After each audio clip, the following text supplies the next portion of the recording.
chop all these siege tanks now. Those drones really desperately trying to run for their lives. There's Wednesday Night vVv gaming. Now, let's go ahead and make sure that the overlay is not on as Game 7 gets underway. So it is going to be a Terran versus Zerg on MLG Entombed Valley. It's going to be SeoHyeon versus SeoHyeon. And I'm interested to see what SeoHyeon brings to the table. In the past, he has been a very aggressive Terran player, playing to that typical Korean style, and we'll see if it does hold true, as we see SeoHyeon spawning on the bottom right-hand side of the map as the pink Zerg. Meanwhile, SeoHyeon, the blue Terran, over here on the bottom left-hand side of the map. Yeah, in sort of close positions. They're both on the southern side of the map, and that the walking distance is, I want to say it's probably similar to Zelnaga. So the full cross positions give you quite a distance between your opponents, but going down those ramps, it's not too far to your opponents. Definitely the third will be very close to your opponent, so that could come into play. There's some meter harass at the third or drops into the third, and I think this should be a pretty intense matchup just based on these positions. Yeah, one of the things that I like about this map, as opposed to, say, Terminus, is that it's not one of those spiral maps. It's actually designed so that the third base of each of these the third base of each of these positions is actually closer, as opposed to one third being further away than the other. Right. That you also have on Tal'Darim. So both of these players are gonna have to figure out if they want to run on two bases or possibly run on three. As we now see SeoHyeon setting up a barracks here on the front door, and right now we don't see SeoHyeon really doing anything at all, just scouting out with a drone. Yeah, so he's going to find his opponent pretty early on. He's going to know that there's the just the one racks going up at the moment, and not a complete wall off either. Not using the supply depot at the ramp, instead placing it in the mineral line, maybe saving a little bit of distance mining time, and SeoHyeon will see that the gas is going down, so I imagine he will suspect the standard Hellion opening, which we've all sort of come to know and love in the recent metagame, or even not so recent metagame. Basically since the summer, I think Hellions have, last summer Hellions have become basically the staple of this matchup. Alright, but SeoHyeon doing a little bit of an interesting move, placing the supply depot where the add-on would normally be. So normally I would have assumed that it was going to be that reactor Hellion with the supply depot wall off, but this just completely throws it all out the window, and I'm kind of curious as to what SeoHyeon wants to do with this opening, as the SCV does scout out that fast expansion. I believe it was a 15 hatch, followed by a pool, and still no gas. Yeah, no gas from SeoHyeon. You don't really need gas too early. I think, again, Zerg players, I've said it before, are experimenting with gas later and later, speed later and later, and looks like he's going to transfer a few drones down there to try to defend against any sort of early harassment. And SeoHyeon sends one Marine across the field to poke a little bit, maybe try to catch an Overlord. But he will be going for the factory and the reactor. Actually had to lift up the racks, like you mentioned, that supply depot was in the usual spot for that add-on. Now SeoHyeon going to be going for that command center as well. Alright, so SeoHyeon is just trying to confuse us casters as we're watching the game. It is going to be that standard command center reactor Hellion opening, but you got to remember that the Zerg player perhaps likes this map because there is a ramp at the natural. Zerglings can hide over here on the north, and the Hellions don't really know what they're going to be driving into until they get into that position. And we'll see what SeoHyeon does, as he does start the double training of the Hellions now. Command center about halfway completed, and we still have yet to establish that second gas yet, so we don't know what SeoHyeon wants to follow all of these Hellions up with yet. Still no gas for SeoHyeon. Pretty interesting. I talked about late gas, but typically we'd see it a little bit earlier than now, and it looks like he might just be trying to focus on his minerals, maybe go for a fast third, but that's going to be awfully tough to defend with those rocks still up, and he's droning really hard. 7 drones about to come out, and with the Queen and the Spinecrawler here, we'll see if he's going to take any sort of damage. Lining up his his drones, one does go down, another few shots do go off. So it looks like those Hellions were able to take down 3 drones. not worth it mineral-wise, but maybe when you count having to spend the larva, it could be worth it. Yeah, I would say a pretty even trade. The larva had to be replaced. Also, each drone normally mines about 50 minerals a minute, so this may delay iSjEcho's builds just a little bit. Also, the Marines and the Hellions know that they can't really continue that push, as iSjEcho does, I believe, have 3 or perhaps even 4 queens. And this is really the defensive style that I've seen a lot of Zerg players do as of late, and really delay that gas, really oversaturate on 2 bases, and then normally right around now you would see a macro hatch set up somewhere, as iSjEcho should have a very, very nice drone advantage, already sitting up to 38 to 27, an 11 worker advantage just at the 7-minute mark of this game. Yeah, the other thing I like about the 4-queen play, not only does it help you defend against early Hellions, as we do see the Hellions trying to deny creep spread here, but it also helps you spread creep pretty quickly. And that creep highway, if it's halfway across the map but before the Terran decides to push out with any sort of timing attack, it can just be a huge advantage. If you're able to catch tanks or Marines with medevacs in the midfield rather than at your base with Lings, it can definitely sort of even things up a little bit. The tanks aren't in siege mode, as we see the Hellions just ripping apart all those creep tumors, but this queen's just going to go down and place them again in just a moment. Maybe lower a spine crawler down in the low ground as well. Alright, we'll see what's going to happen here. iSjEcho now making his way over. It looks like the creep tumors, one will go down. And I really like the play by SeoHyeon. He purposely destroyed the creep tumors that could make another creep tumor first.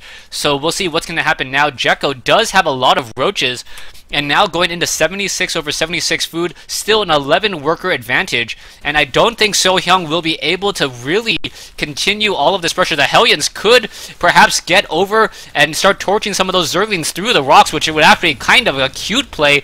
But now roaches making their way over, and the Hellions do need to back off.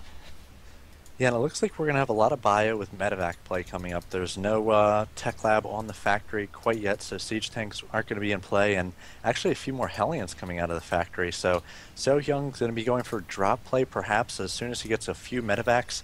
Looks like he has 2 out at the moment, so he could start loading up some Hellions and hoping to do some damage. Yeah, but right now we also see 11 Banelings coming in, and perhaps iSjEcho suspecting, no, 23 Banelings coming in. That is a huge number of Banelings, and this front door, this game may be over before it even really gets started, as those Banelings are going to be able to deal so much damage, just suiciding their way into this wall off over here. Yeah, we'll see whether SeoHyeon's able to focus down any of these Banelings with the Hellions. The bunker goes down immediately, now having to pull all of his SCVs, and they're able to take a lot of damage from these Banelings. Still a ton of Banelings. A huge amount of SCVs do go down there. Banelings once again finding their targets. So far, 14 SCVs killed, and we've got more Lings streaming across the field, hoping to put the dagger through the heart of SeoHyeon here. So what, SeoHyeon now being forced to retreat. He is getting back up onto the high ground. He is retreating with this orbital command, but a lot of damage already dealt. 41 workers compared to 24. And now iSjEcho can just pretty much establish up his third and wait until wait a little while longer, perhaps max up at 200 food sometime around the 15-minute mark to go for the kill. If he wanted, he could just Baneling bust right up past this supply depot and maybe take the main right now. But like you said, maybe pulling back and going for the third, a little bit more of a safe play. He's already shut down the expansion of SeoHyeon, taking down a lot of SCVs. It's 44 to 26 harvester count, and SeoHyeon was able to save that second command center, so a smart move there, lifting off, and he's going to be able to double pump SCVs, trying to make up a little bit of his deficit. But a Zerg player, which is 2 bases ahead of you as a Terran, plus a macro hatch as well, it's going to be really tough to handle in a few minutes. Yeah, iSjEcho taking a very early lead, even though the food count doesn't really show it. 84 compared to 73, only a difference of an 11. But worker count, about double, 27 to 53. Mules are being called into play though, and perhaps if he's able to mine, but in comes a very large drop. Zerglings are perhaps looking to try and intercept that, and what will happen here as the Marines, simply going to fly past the natural expansion and get in the main base, and this is going to be a problem if iSjEcho cannot get the units. No, dropping in the back of the mineral line, beautifully timed, beautifully positioned, and now this hatchery may fall. Yeah, completely going to turn this game around, as this is a lot of bio suddenly. With 4 medevacs is enough to really support just a ton of stims. He needs some banelings in here to get some good shots. He's going to need some queens to try to focus down those medevacs. And if it gets tough for SeoHyeon, he can just pick up and leave. All right, in come the banelings. The banelings, are they going to find their targets? No, they are not. And it looks as though we at most lost about maybe 12 food. Overlord's now in position again. Zerglings are now going to try to run across the front. The Hellions getting some easy damage here. The Marines need a stim back at home. Going to clean up some Zerglings. And SeoHyeon turning this game around, doing a great job. Banelings detonating without finding their targets as well. And wow, SjEcho perhaps did a one round of drones too many, as we now see 51 drones to 30 SCVs, but the food is about the same. Yeah, as long as some Baneling hits don't come off here, I think SeoHyeon might have this, but Banelings are making their way into the Marines, actually doing a decent amount of damage there, and some of these units are not in range of the medevacs, so they're not getting full healing, though there are a ton of medevacs on the field. 7 right now. In fact, maybe more medevacs than this small force really does need, but still this is quite a mighty little force compared to what SjEcho does have. But he's coming out. Oh, now he's got the infestors on the field. It's going to be chain fungal here. All these medevacs will go down. A queen going to contribute as well, and he's definitely going to shut down this attack, taking down the remaining medevacs. 92 to 59. This is a crazy back and forth game 7, Crota. Yeah, a crazy game 7. SjEcho still with a 20 harvester advantage so far, so that is going to be his path to victory right now. He needs to defend. Zerglings benefiting from this creep highway more than halfway across the field. It is going to be 3 bases to 2, or 2 bases to 2 right now, but the harvester advantage, 50 drones compared to 30 SCVs. There are a lot of mules in play, so that is going to definitely help out, but without any siege tanks to really detonate those banelings and destroy those infestors, I can't see how SeoHyeon can get back in it quite yet. Yeah, he's trying to come out with siege tanks now, but siege tech not even started, so there's going to be a few timings here for SjEcho to again pressure this natural with some banelings. He does have lair tech at this point, so speed has not yet started for those banelings, but if he does get speed, he's going to be able to assault this front door very easily with banelings as well as infestors. Alright, we'll see what's going to be happening next. It looks like SeoHyeon is going to move out with a 1 small medevac drop. It is 2 bases versus 2 bases. There is 1 macro hatch already completed, but those infestors were so clutch for SjEcho. And SjEcho now able to trade energy. Oh, there's a fungal growth, and that is going to be chain fungal. No, SeoHyeon able to barely escape with that. SjEcho not paying attention, as we'll see what's going to be happening next. Yeah, I'm not quite sure about that play. He used 2 fungals, only 1 hit, and even if he did chain fungal that, there was only 4 Marines in that medevac, so I'm not sure it would have been worth all those fungals. So SjEcho chooses not to do that, and he's just now established his 3rd again, trying to get up his 5th and 6th gas. He's got Burrow on the way, as well as more and more infestors, and he's really heavily invested in infestors at this point. He's got 9 and I think a 10th on the way, so he's going to have to get some good fungals off in this next encounter. Alright, we'll see what's going to happen here. SjEcho, with so many infestors, should be able to just trade energy for units, as you mentioned. And it's really going to come down to the fungals, whether or not they hit and how much damage is dealt. Also, SjEcho does have 2-2 upgrades being completed, while the Marines are currently going to be at 1-0. That is not good news, as those Marines are not going to be dealing enough damage. Also, the siege tanks will not be able to one-shot Zerglings, as they don't have weapons upgrade either. 2-1 upgrades now just starting, as crackling upgrades starting for SjEcho. Yeah, wow, I didn't realize he had gotten to Hive, but it looks like SeoHyeon is going to establish his 3rd around the same time as SjEcho going to be establishing his 4th. So both players transitioning from a crazy aggressive early game into more of a mid game here. Harvester count is 76 to 42, so we do have SjEcho about 25 harvesters ahead. And as long as he uses these siege tanks, slow pushes here, I think he's going to be, or SeoHyeon's going to be in decent position for this next push. Alright, we'll see what's going to happen. Zergling's now trying to push away in. Siege tanks, a whole bunch of infestors catching a couple medevacs, and that is going to be some chain fungal growth, followed by infested Terrans, and 2 medevacs unable to escape. A very, very sad day for those medevac pilots. All they wanted to do was just to save the boys, but no, the infestors wouldn't allow any of that.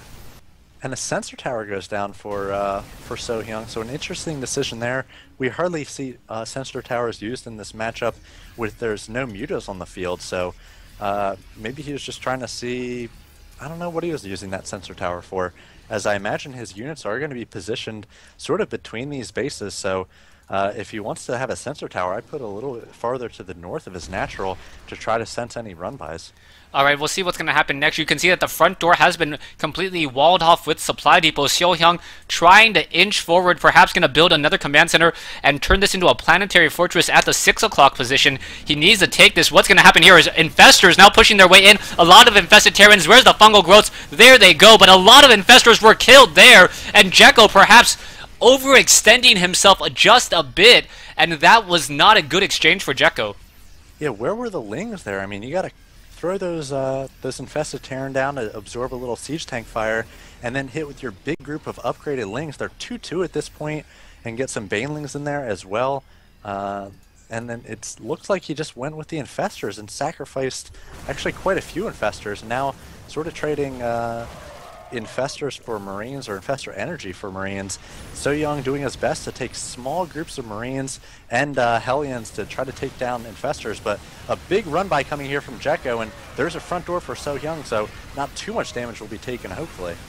iSjEcho now just being forced to re-engage. The supply depots will now all burn to death as the Zerglings are able to get by. The supply depot is down. 1 Marine, 2 Marines trying to fight back all of these Zerglings inside the base. There's not that many SCVs here at the main base though, so perhaps a little bit of a lucky break there, as SeoHyeon shouldn't lose that many workers. It looks like the Zerglings have all been cleaned up, but a lot of low hit point bio needs to be re-healed as we have another large engagement at the front door. Infestors just simply walking inside here. Marines, siege tanks perhaps need to siege up, but the infestors are now out of energy pretty much, and they may all fall. Yeah, a lot of lings go down here, so it looks like 2 big rounds of lings do go down for iSjEcho, but he's got more on the way, as he does have these 4 bases.